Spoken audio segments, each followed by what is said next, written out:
Hey there, Robert John Hadfield here from Audiomover, where we take old audio and videotapes and turn them into digital. But today, because it is the 47th anniversary today of Sad Wings of Destiny by Judas Priest. And so we had to talk a little bit about this today. This was a game changer for this band. I mean, it was only their second album, understood, but this was a game changer album for this band. Because when you look back at Rock-a-Rolla, Judas Priest was trying to figure themselves out at that point. And by the time this album came out, it was just, they were off. They were going. I mean, there's songs on this album that they still perform today. And one of the main ones, the one that was always my favorite, probably one of my favorite Judas Priest songs is this song, I'm being told that I'm talking too loud. So I'm going to quiet down a little bit. It's a good thing I have people here in the studio to tell me when I'm doing stupid things. So anyway, thank you very much. By the way, Nicole over here, before we went live, I was telling her a little bit about Judas Priest and about Sad Wings of Destiny, and I played a couple of these tunes, and believe it or not, she actually liked them. I'm by far the oldest person that works here in the studio, and so to have somebody that's like less than half my age actually hear some of this music and thought it was pretty cool was kind of neat. The first time I ever heard the song The Ripper was on Unleashed in the East, and it was so absolutely amazing. And it was slightly faster than this version. And I remember when I first heard this one, I was so used to hearing the live version of The Ripper that this one just totally caught me off guard. I imagine that'd be similar to other people that had that same experience where you were introduced to this song and you were introduced to Judas Priest long after this album came out. So, Unleashed in the East came out a while after this one, but that's where I first was introduced to these tunes, some of these incredible songs that are on this album. You can still hear a little bit on this album that they were still trying to find their way, but they had enough songs on here where they were really dialing it in, and you could tell. But and once again, my favorite song on this album, and perhaps my favorite Judas Priest song ever, is The Ripper. There was something about that tune, the way the guitar starts out, and then in for surprise, you're in for a shock. Oh my gosh, it is such an amazing song.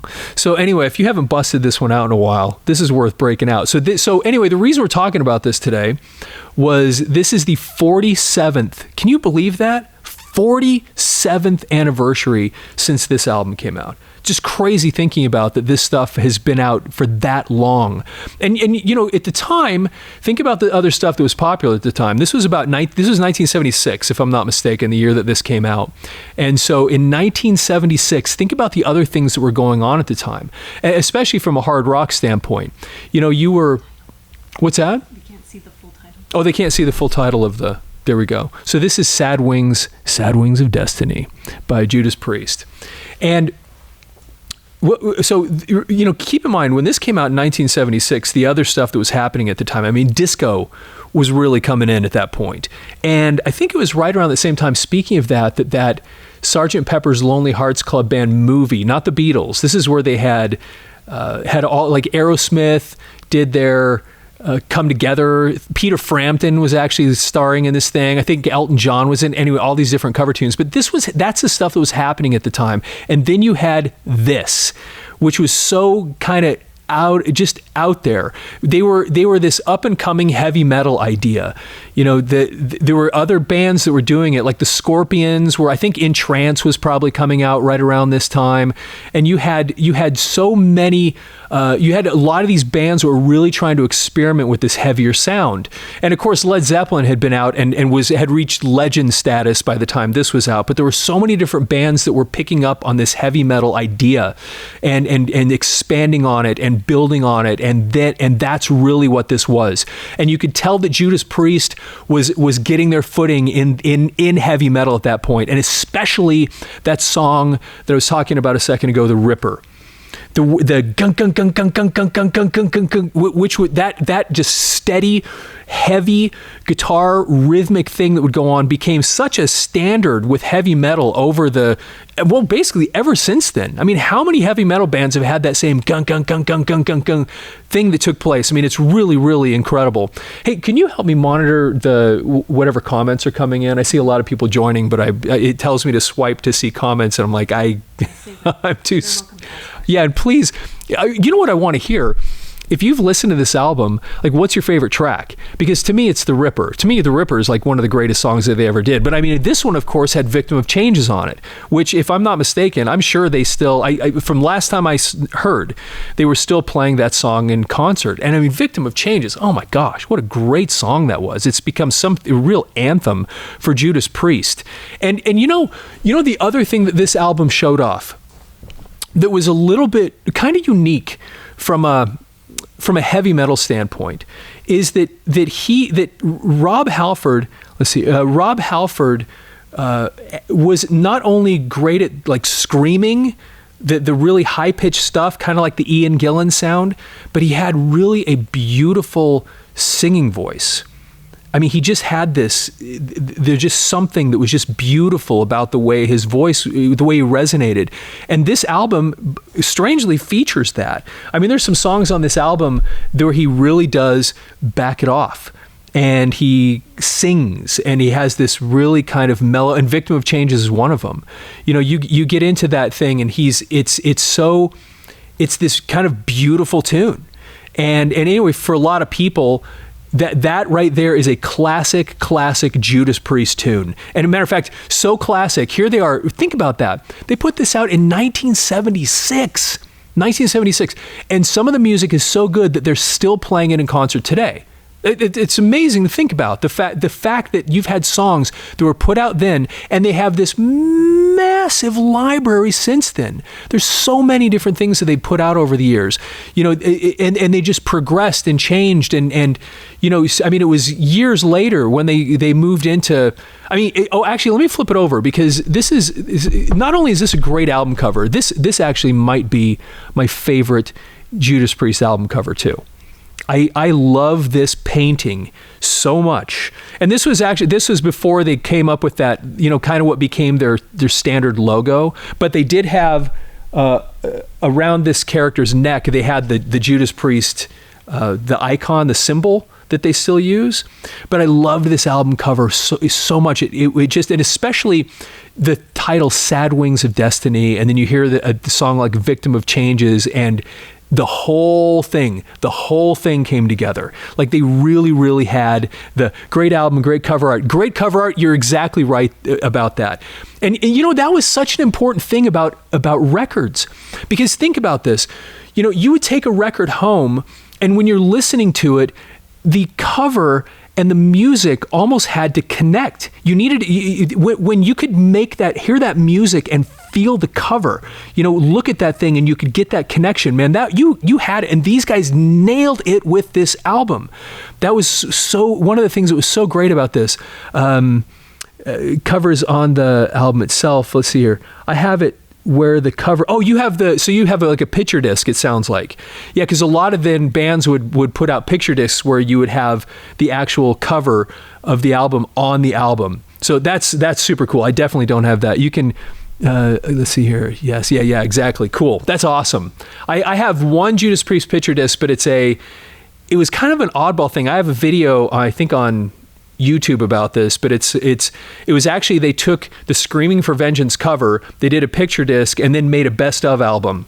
It was kind of an oddball thing, but I bought it just because it was cool. But so anyway, so this was, they really made a great connection with having an awesome album cover.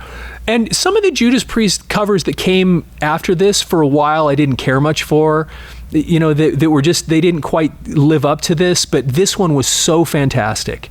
And so let's flip it over, because this is the other thing that's kind of cool about looking at this old Judas Priest stuff, is that this was before they got into the kind of the leather that we got so used to once we hit the 80s, especially. The cover art was part of the music. The connection went hand in hand. That's exactly right.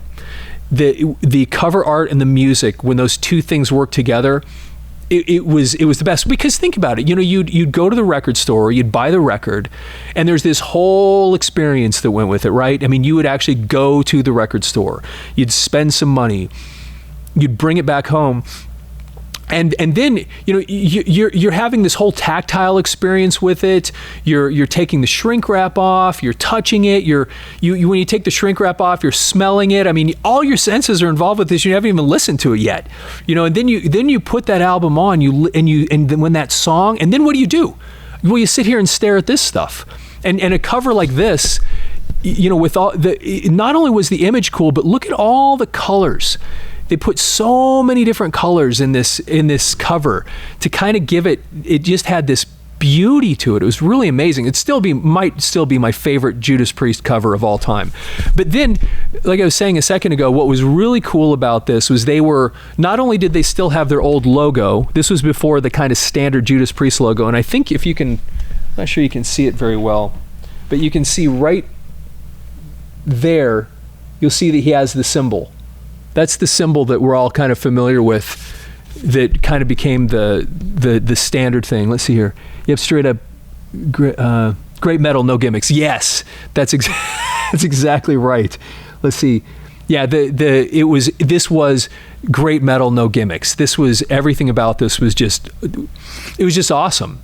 And it was, when you say no gimmicks, there's something else about that. This was raw music. Because if you listen to these songs, man, the guitars were so simple, they were basic.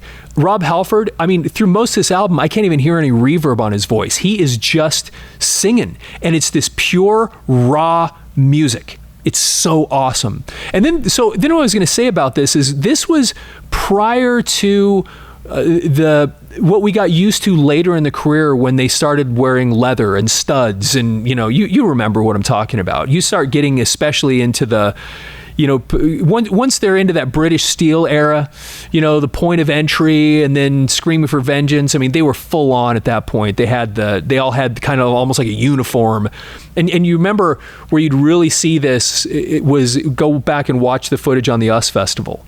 As I recall, Rob Halford even had a whip. They had the full on leather. I mean, some of it, of course, was like S&M stuff. I think that Rob Halford they had picked up somewhere, and then they all kind of started embracing this, the leather and it frankly, it looked cool, but that was their thing. But this is before that. I remember, if you watch some of those old videos, Dreamer Deceiver is, Halford is best. Oh my gosh, yes. Dreamer Deceiver, this is going to be a terrible comparison, but okay, I'll compare it this way. So many people tried to mimic what Halford did when he did that tune, because he is hitting notes there that no normal male should be able to hit. And if you remember bands like Odin, for example, that's pulling one way out of nowhere. But I mean, you would hear that same people attempting to do that same kind of thing that Halford was doing in that song. So exactly, you're right. That was just crazy. By the time he got to the end of that tune, boom, he's in the stratosphere. And what's so amazing about Rob Halford too is that it never stopped. So many other singers, you get later into their careers, and boy, their voices can't hang with it. And Rob Halford is still has it. So let's see here. These are going too fast for me to catch them all. So, yes. Shining Love, yes. Oh my gosh, I can't believe somebody actually remembers Odin. That's crazy. I saw Odin in concert, opening up for Alcatraz. I think did they open up for Alcatraz? I think that's who it was back a million years ago.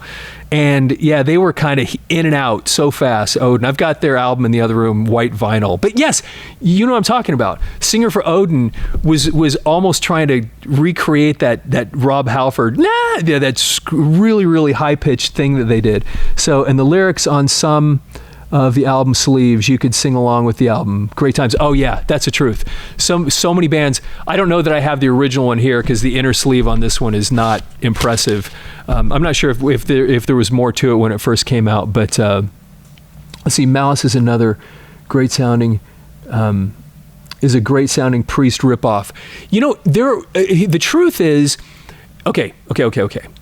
So many people ultimately tried to sound and look like these guys.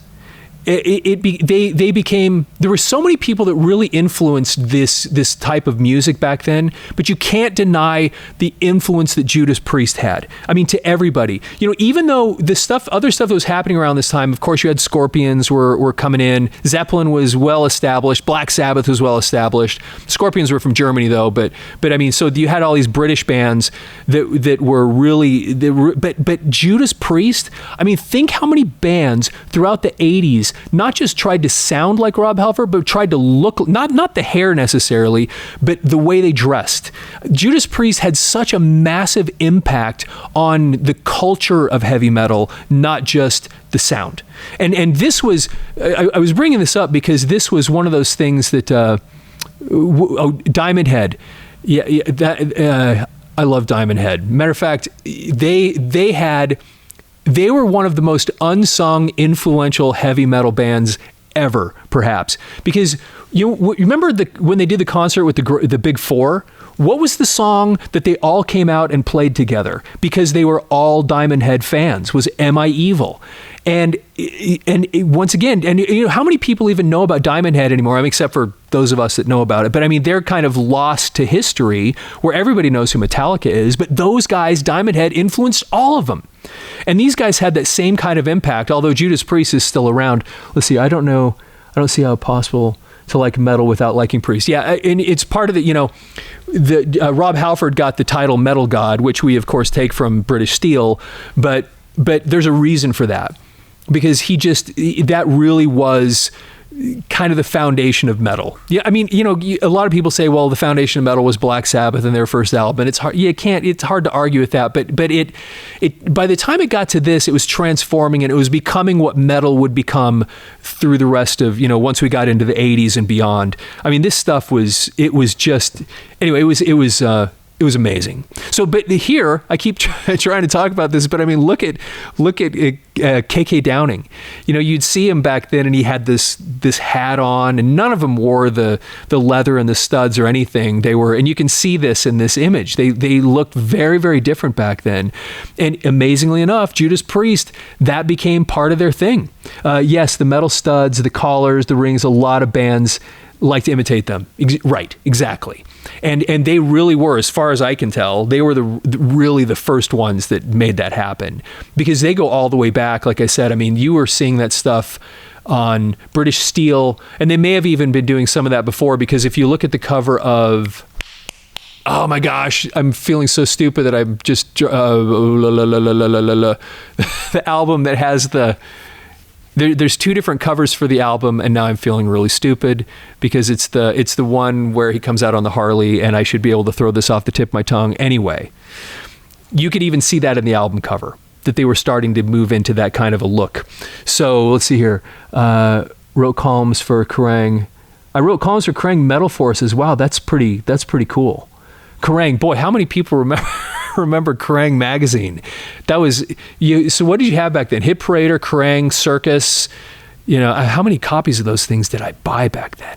You know, and every single month, at least when I was buying those things, it was the same bands. It was like Judas Priest was constantly in those pages of those magazines. I mean, we loved these guys so much.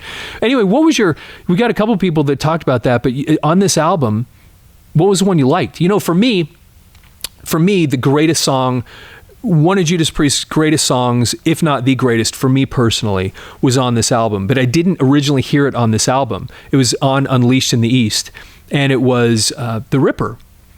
And on Unleashed in the East, it's a slightly faster, slightly heavier version of the tune.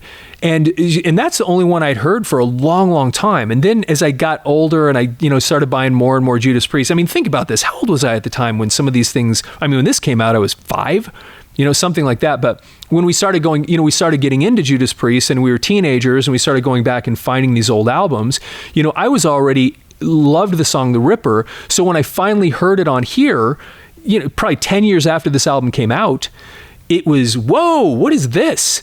because it was this way more stripped down. It didn't have that heavy, intense kind of speed thing it did, but weirdly, it was heavier without it. So let's see here. Kerrang was Europe's Rolling Stone magazine. Kerrang was Europe's Rolling Stone magazine. Interesting comment. Judas Priest, first concert back in the day. That's cool. Actually curious what tour first concert. So I saw Judas Priest. First time I saw Judas Priest was Defenders of the Faith tour. And I still one of my favorite concerts I've ever been to. So it's a toss-up between Victim of Changes and Dreamer Deceiver. Yeah, those two, both those songs actually have the same kind of personality too. And they kind of go through this process of growth and they kind of expand as they go. Man, those are both just awesome. And Epitaph is subtly fantastic. Epitaph, we were talking about this earlier. Epitaph sounds a little bit like an attempt at Bohemian Rhapsody from a Judas Priest standpoint. That's why earlier when I said they'd found themselves as a heavy metal band, I qualified that a little bit, because you throw that song in there and truthfully, it's pretty cool, but it's just not what you expect from them.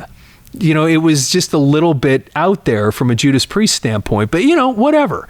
They were, when you start talking about, this was their second album, and it was their second album. And so they were still, a lot of bands really are still finding themselves when they get to that second album.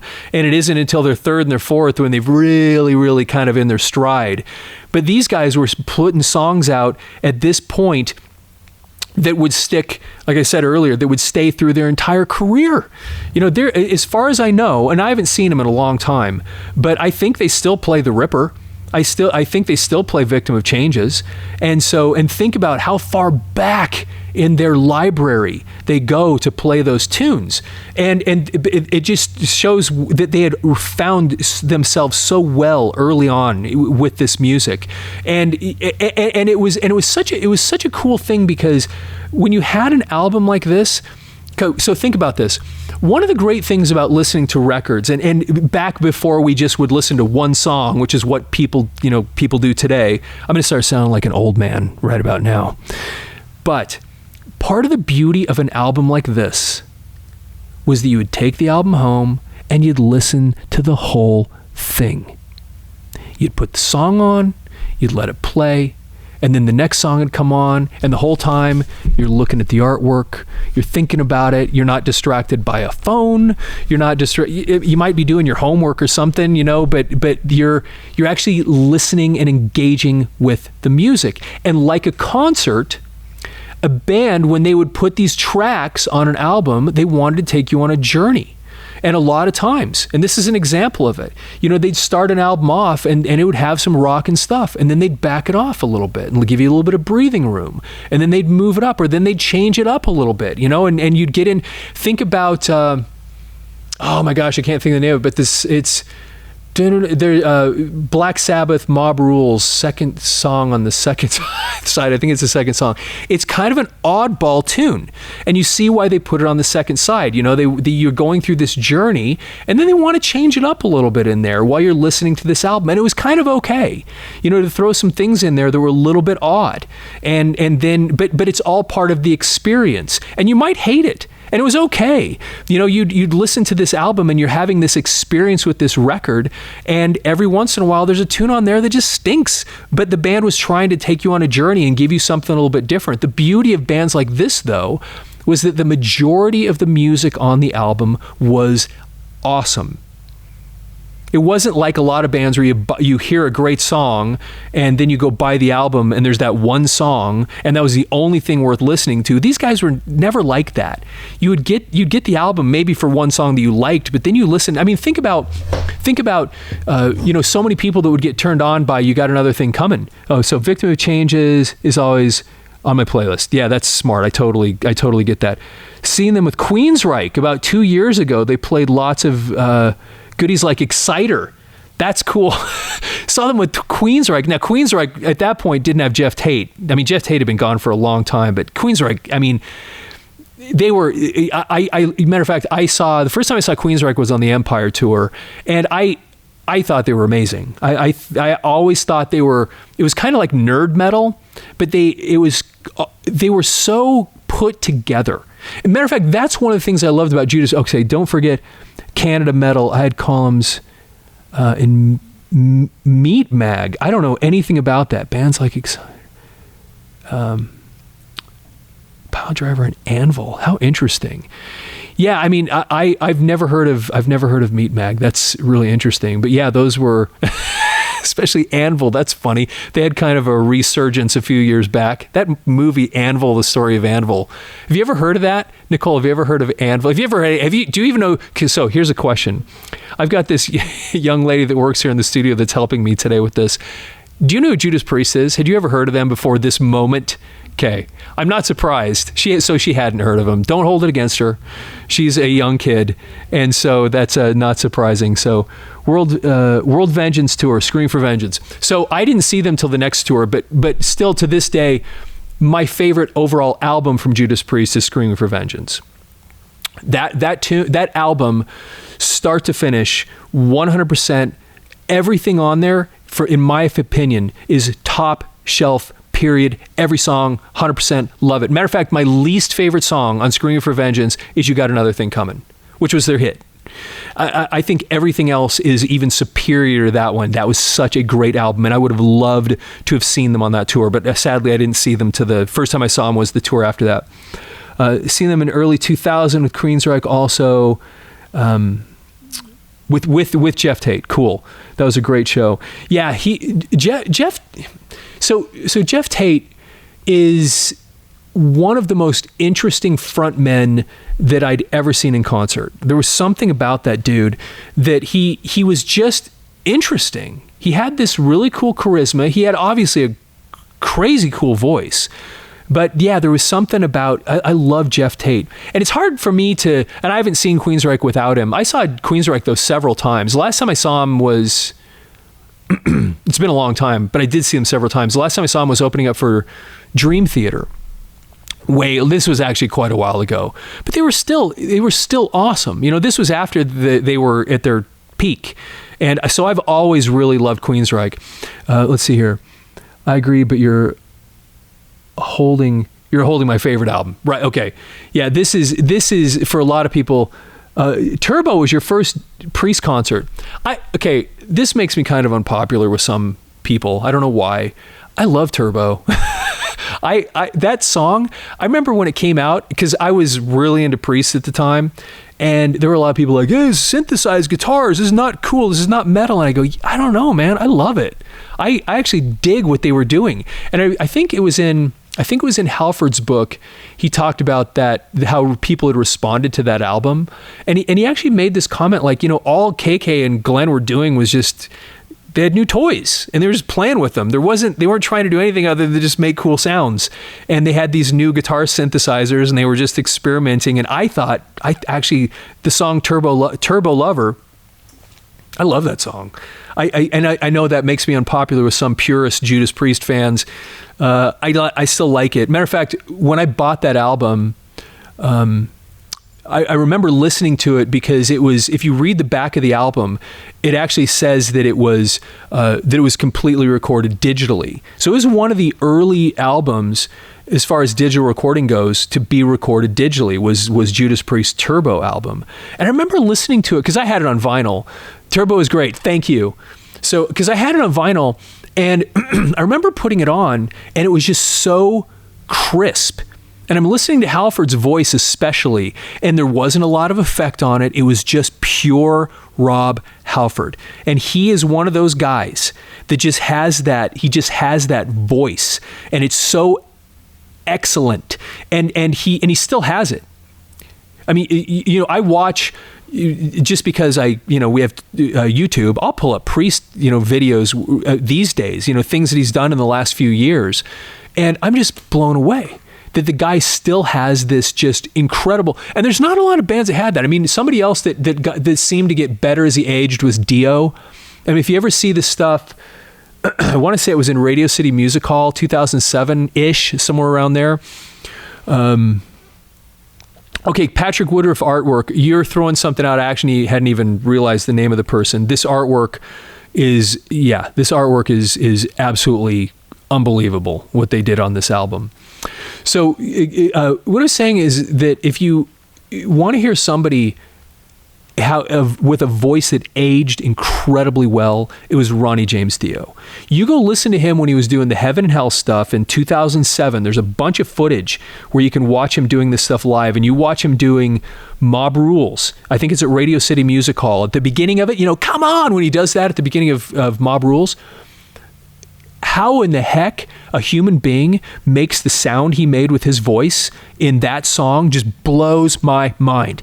So anyway, he's another one of those people, because not a lot of singers. I mean, look at people like, I hate to name names, but look at somebody like Don Dokken. Guy can't even sing anymore. Vince Neil's voice is, but so many of these people just didn't have the staying power. But then you have guys like this that, man, their voice just keeps going. So the first time Queensryche was in 1984, opening for Iron Maiden at Radio City Music Hall. That's awesome. I would have loved to have seen them back then. I was introduced to Queensryche when the EP got re-released, I think by EMI, because they had printed that album by themselves. The EP and then it got picked up by the record company, and they just re-released it. And I don't have an original. There's very few people that do. I've actually never even seen one, but. So I was into those guys early on. So seeing them in 1984, that was early Queensryche. I would have loved to experience something like that, because I loved them so much. The Warning came out, Rage for Order came out. Rage for Order, I loved that album. They were so cool. So agree 100%. Thank you. Let's see. First Time Priest 84 with Great White opening. Oh my gosh. Great White's a whole nother well, that's actually kind of awful story. Did you ever hear, so Nicole, the Great White story where they had the fire? No. You don't know about that? Okay. Anyway, it was a horrible thing. So Great White's had some rough, but I love Great White. They had some, matter of fact, the other day, I actually pulled out Sweet Little Babe, Don't Have to Go. What's the name of the song? I pulled that out the other day and was listening to it just because I remembered, man, I loved Great White. I have several of their albums. They were pretty cool. Ever see Halford step in for Dio doing Black Sabbath? Oh, you know what? I think I saw a video of him doing some stuff with Black Sabbath a long time ago. I'd forgotten all about that. Where he didn't do it a lot, like one or two shows or something. I seem to remember something about that. That's a great memory. I got to go back on YouTube. And yes, tragedy. Yeah, so Great White, what had happened is they were playing a show, I can't remember, it was back east somewhere, and they had their own pyrotechnics, and by this time, they were kind of a club band by this time. And so they would do their own stuff, and what happened was they were playing this club, and their little fire things went off, caught like a curtain or something. The whole place started going up, and nobody could get out of the building.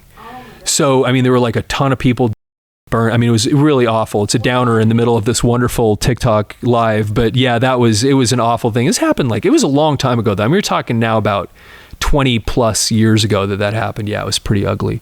So Dio refused because Sabbath opened for solo Ozzy. Yeah. There was definitely some pride there for sure that they didn't want to, that he wasn't going to do that. Dio live is ridiculous. Yngwie opened for him at the Ritz. I actually had to move from the front. Dio live is ridiculous. I'm assuming that means Yngwie opened for him at the Ritz. I actually had to move from the front. Yngwie Malmsteen opening up for Dio. So interesting hearing about all these combinations of bands that played together. Malmsteen, I remember when Malmsteen came out, Rising Force. I remember we all knew that album was coming out and this new crazy amazing guitar player was coming, and so we all went out and bought that. And I think Scott Soto sang on that first album, and that was so odd, when Malmsteen showed up. Almost blew my ears out. Okay. Yeah. You get into some of those. Yeah. I've had a few concerts like that where I go, dude, I want it to be loud, but not this loud. Even when I was younger. Now that I'm older, I have that experience more than I used to probably. It wasn't safety coded for pyro. Right. Exactly. Yngwie first 3 to 4 albums are awesome. I totally get you on that.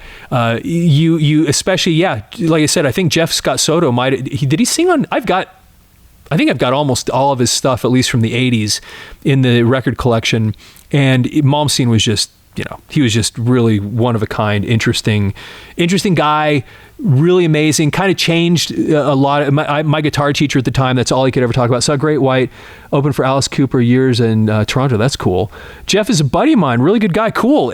Jeff Scott Soto, one of the most disappointing things about Jeff Scott Soto was that he started singing for Journey and then didn't sing for him anymore. I was so excited because he actually started singing for Journey, which was like the coolest thing I'd ever heard of in my life.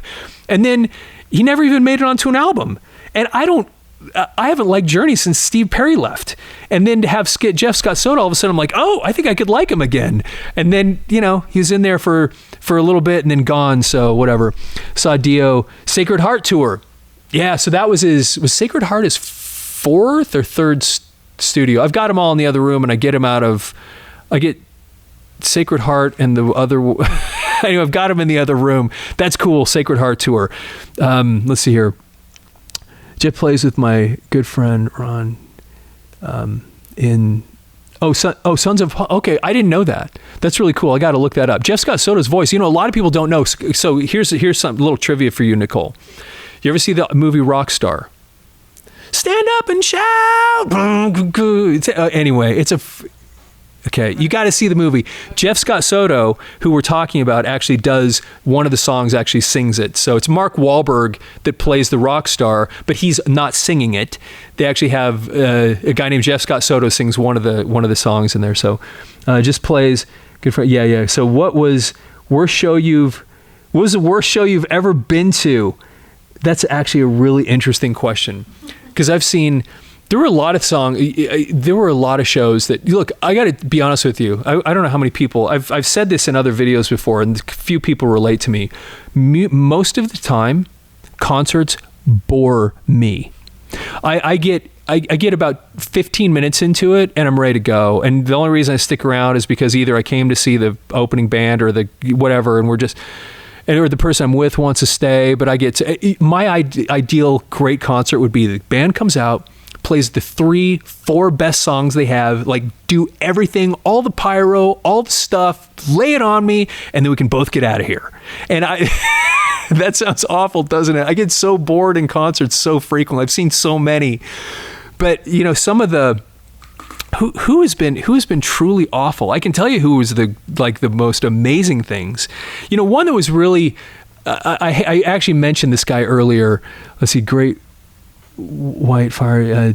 100 people died in the Great White Fire. Somebody just point that out. Oh, you're not supposed to say the D word. Okay, 100 people. Because anyway, that's how many people did. So what was I saying? Oh yeah. So the concert that probably Crosby, Stills, Nash and Young, worst concert ever. That probably wouldn't surprise me. I actually like a lot of their stuff. One of the ones that was really disappointing for me is I'm a huge Dokken fan. Like, I love Dokken. I love Dokken. And Don Dokken toured through Denver back in 2011. And so I was so excited to go see Dokken.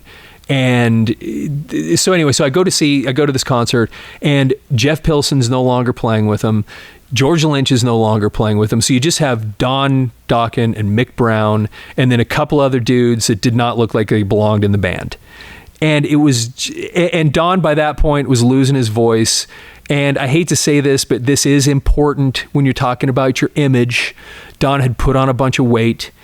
And you go see somebody like that in a concert, and part of the concert experience is the visual. It is. It just is. Like it or not, it just is. People that knew this very, very well were people like Kiss. They knew that there's a spectacle that's supposed to come along with it. And then when you have this aging, overweight person, but it's not always true. The age doesn't always make a difference. There's a lot of bands that are older people and they kick ass and they look cool even though they're aging. So anyway, it doesn't have to. So let's see. Love CS, but so political, boring. Yeah, that totally makes sense. Weirdest concert I've witnessed was Iron Maiden with Paul Di'Anno. Paul Di'Anno opened for 38 Special. Oh my gosh, Iron Maiden with Paul Di'Anno opening for 38 Special. That is the weirdest combination I think I've ever heard before. Okay, Dokken was great at the Monsters of Rock. Let's see, 87, they kicked ass. I'm not surprised. Back when Dokken was at their I loved them. I loved Dokken. It's just that sadly it hasn't aged well, which makes me sad because I went to that concert. I actually bought tickets. I took 4 other people with me because I was so excited to see Dokken. I bought 5 tickets. And then we get there and it's like, that's how much I loved them. So anyway, but whatever. So let's see here. I walked out on Jeff Tate a few years ago on solo acoustic show. Was terrible. Yeah, I've actually seen some of those clips with Jeff Tate by himself, and I don't know. It just didn't. I've never seen that in concert, but I'm not surprised. So saw Dokken in a club, St. Louis. Whoa, on the debut tour, so 200 seats. So this is back in the early, like when they were first starting. This is Breaking the Chains stuff. This is Scorpions Blackout sit-in singer stuff time frame. That's pretty cool, man. That's kind of awesome. We'll have to wrap this up here pretty soon because I think you have to get going and I have to get going too. But so was supposed to see Paul Di'Anno about 10 years ago until he got busted for insurance fraud. Paul Di'Anno, that poor guy, he's in I saw a picture of him recently with Steve Harris, and Paul Di'Anno was in a wheelchair. And, Paul Di'Anno, just, you don't have any idea Nicole is so bored sitting here. Well, we have to close up soon because we got people renting the studio tomorrow, and so we got to get stuff set up. So, how do you feel about all the backing tracks, the bands who now Motley Crue, Kiss, etc.? So I'll get to that in 1 second. So that was awesome a few years ago at the Starland. Sometimes he's on something. Oh yeah, interesting. So, oh my gosh, TKO, Brad Sinsel, what about one of the best unknown bands? Yes. Oh my gosh. I love In Your Face has got to be one of the greatest heavy metal albums ever made. You want to know something funny? Okay, I'm going to miss all these comments that people are making, but oh my gosh, somebody says Brad Sinsel and I lose it. So a few years ago, this is no kidding. I'm sitting there. I loved TKO. I played that album so much. Oh my gosh. So anyway, a few years ago, I was like, I wonder what happened to all these people because they're just gone, right? All these rock stars from the 80s. So I get on Facebook and I pull out a couple of albums. One of them I pull out is TKO, and I type in Brad Sinsel because I'm like, I wonder where these people are. I find him living in Seattle, which is where the band's from, and he's on Facebook, and I Facebook friend Brad Sinsel, so we're Facebook friends. I've never talked to him or anything like that, but I mean, it was like the craziest thing because I loved Brad Sinsel so much. Oh my gosh. Okay, that was the greatest comment. I'm such the unknown band. I have to do a video. Remind me, Nicole, we've got to do a video about TKO In Your Face. That album was just crazy. I missed the whole everything. Brad did War Babies right. He's a runner for a lawyer office. I had no idea what the guy does. I'm just telling you, that guy, man, anyway, lose myself. That was, hold on just a minute for an observation. Oh my gosh, that album, I played that so much. Drummer for Helix is a friend. Okay. Somebody was asking me a second ago about the tracks. I want to talk about the tracks. I actually have another video on about Kiss doing tracks somewhere on TikTok, I think, or maybe it's on YouTube. Okay. The thing that I don't like about the tracks is when they tell you they're not playing to tracks. So there are so many people that are doing this stuff now. If you listen to Eddie Trunk is like full on bad, no, never. I prefer, if a band needs to have the extra players, just get some players to get up on the stage and play along with you. But then you have the people, the problem I have with it is the deception part of it. And let me explain what I mean. So Ozzy Osbourne, I don't know how many people realize this, but there have been times on tours where they have another singer literally backstage singing with Ozzy because Ozzy can't always hack it. And so you don't know if you're really listening to Ozzy or if you're listening to the guy in the back, or a combination of both playing at the same time. Now, so let me explain something. So I went and saw Boston years ago. Boston at Red Rocks. This is back in the mid-90s. And this was such an interesting thing to me because Brad Delp by the mid-90s couldn't do what he used to do. And that's the problem with a lot of these bands. You know, they get older and they can't do this night after night after night and sing the way they did. So what did Boston do? Check this out. I go see Boston. There's Brad Delp on stage, who we all came to see because he's the voice of Boston. And near the beginning of the show, very humbly, Brad Delp points to this other guy on the other side of the stage, and it basically says, hey, I'm here, you know, we're going to have a great night tonight, and I wanted to introduce you to Bob, or whoever this guy was over on the other side of the stage. And he says, he's going to help me hit those high notes tonight. I love that. You know, we came to see Brad Delp. Brad's being very humble and saying, dude, I just can't do it anymore. You know, but I'm here, and we're going to do this. But I do, to get it to sound the way it needs to sound, you know, we've got this guy here that's going to help me hit those notes. And you know how many people at Red Rocks that night cared that they had this other guy helping him sing? Zero. Nobody cared. Because he was just honest with us and said, hey, you know what? And I have a feeling that some of these people, because playing to a track actually is a skill in and of itself. I have a feeling that if some of these people were just honest about it, you know, and just said, look, we've added, you know, we've got this, there's a second guitar track since we don't have two guitarists, whatever. I recorded another guitar track at the beginning of the tour. They make some sort of a thing. We all know that there's a good, whatever, but just get another guy on the stage. There's nothing wrong with it. I mean, look at Motley Crue when they tour. They have a couple of women on the stage singing backup. What's wrong? You throw some other people up on the stage. Look at Pink Floyd. Pink Floyd, yes, it's 4 guys, but they got 10 people on the stage because they have to fill in the sound. There's nothing wrong with that. Throw some people in the back of the stage. Let us see them. Have them back there. They're the people helping the sound. So the answer to the question is, I hate it. I hate the fact that people are playing to tracks. I wouldn't hate it if these people would just be honest. Matter of fact, I'd kind of dig it. I mean, think of some of I went and saw a concert that I went to that I didn't think I was going to like was Billy Joel. I went to see Billy Joel years ago because I had a free ticket. Somebody said, hey, we got tickets to Billy Joel. And I was like, oh, okay, whatever. I got there to see, you know who Billy Joel is, right? I get there to see Billy Joel, and Billy Joel, you know, until you see him, you don't realize how many songs are hits. This guy has been in your life since you were a kid, and you don't realize how much he's been in your life. But you know what was so cool about the concert? I mean, we're all there, yes, to see Billy Joel, but he's got 15 people on that stage, okay? And I don't care about these other people, you know? And matter of fact, it adds like this energy to the whole thing, having all this stuff. You look at bands like Steely Dan, when they bring the whole horn section out there, you know, there's something cool about having that. And so playing to the tracks, all you're doing is being cheap. Hire a local dude to come play the extra guitar line and have him in the background on the stage. What? I don't think anybody would care. Like I said, Brad Delp did this.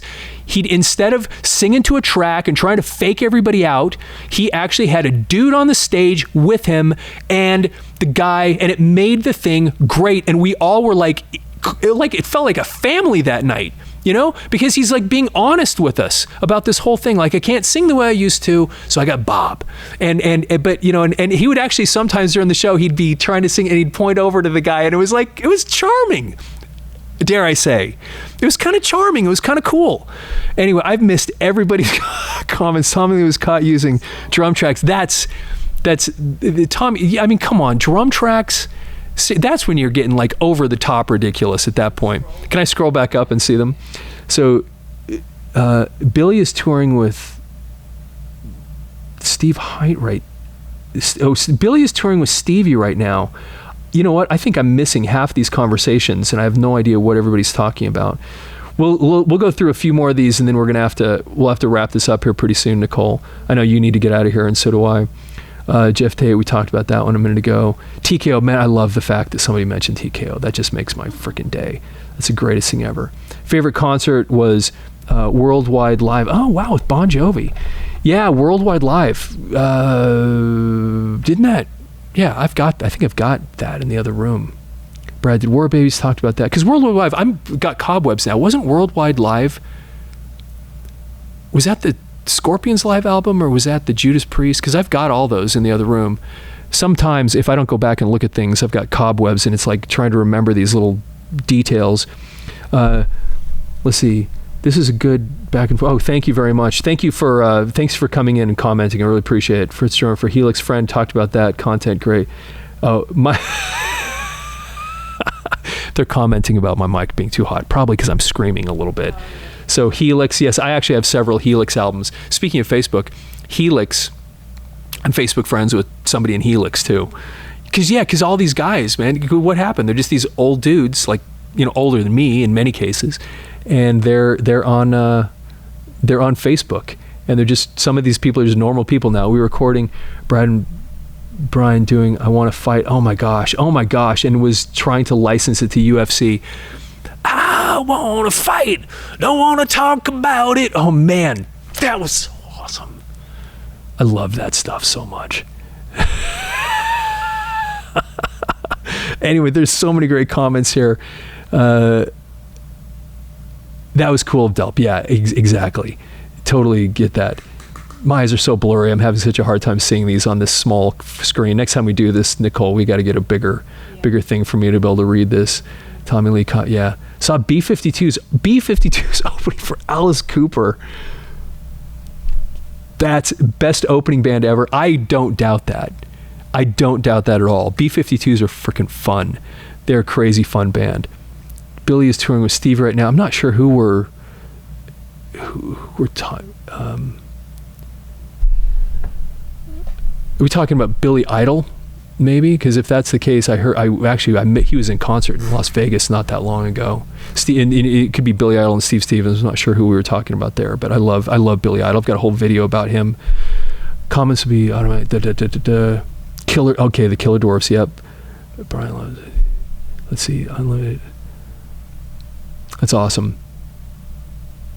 Robert Mason. Okay, thank you. Sings Behind the Curtain for Ozzy. So exactly.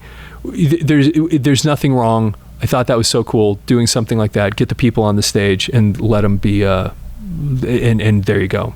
So anyway, so Nicole, let's wrap this thing up. Hey everybody, thank you so much. By the way, please follow our channel. We're here on TikTok. We put out videos all the time. All these videos, most of them that we put out are just clips from videos that we produce these full-length videos we put on YouTube, and then we take clips of them and put them on here. And sometimes some people misunderstand. They're like, he left out all this information. I go, yeah, actually, yeah, but it's just a clip. If you go watch the full video, there's a lot more stuff on there. But we love doing these. We're at the Audiomover studio. By the way, what we do here at Audiomover is we take old audio and videotapes and convert them to digital. So if you go to audiomover.com, just a quick shout out for that. Audiomover.com. What we do is that if you have old tapes of your family and your kids and home movies or just old audio recordings of different things, or we get big projects from churches. I mean, we did a project once where we did 115,000 cassette tapes, if you can believe it, from a government agency. So we do a lot of this stuff. That's what Audiomover does, and that's who pays all the bills here, and that's how the studio keeps on its feet. And so go to audiomover.com. Appreciate your support. If you do ever want to support us, that's one of the best ways to do it, is go there and start an order or tell people about us. And of course, follow the channel. We appreciate all your comments. We put stuff out all the time. Please follow the channel.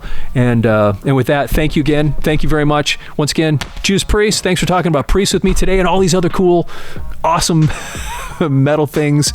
We could ramble on for a little bit about that today. And so anyway, thank you very much for your time.